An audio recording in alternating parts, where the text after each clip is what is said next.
Previous year question paper अगर आपने 3-4 question paper भी सॉल्व कर दिए ना, ऑटोमेटिकली आपको समझ में आता है अच्छा ट्रीटी ऑफ ghana का क्वेश्चन ऐसे आ सकता है, कोड ऑफ कंडक्ट का क्वेश्चन ऐसे आ सकता है, पॉलिटिकल पार्टीज में this can be asked, challenges can be turned into different way. Are you understanding it? For example, हम लोग challenges में dynasty एक वर्ड यूज करते हैं, family monopoly एक वर्ड यूज करते हैं.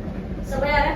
अगर क्वेश्चन फैमिली मोनोपोली में आया तो मुझे पता होना चाहिए मुझे यही कंटेंट लिखना है, अगर मुझे डायनेस्टी पे लिखना है तो भी मुझे यही सेम कंटेंट लिखना है. And for that you need to have an idea about the last year question paper.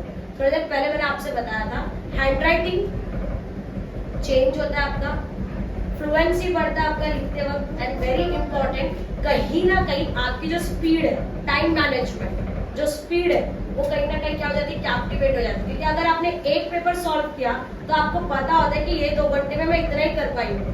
दूसरा पेपर सॉल्व किया, you are going to back up for that. So it is mandatory when you working on this, questions पता चलते हैं, answers की quality आपको समझ आती है, आप कितना कंटेंट लिख रहे हैं, कितने मार्क्स के हिसाब से ये आइडिया आपको मिल जाता है. ओवरऑल ये पॉइंट आपका इधर पे क्या हो जाता है, कनेक्ट हो जाता है. You get an eye opening when it comes to the concept of what previous year question paper. और ये मैंडेटरी है, जनवरी के पहले 4-5 क्वेश्चन पेपर आपके क्या हो जाने चाहिए, सॉल्व हो जाने चाहिए, to get a very clear idea कि मेरे को कितना आ रहा है.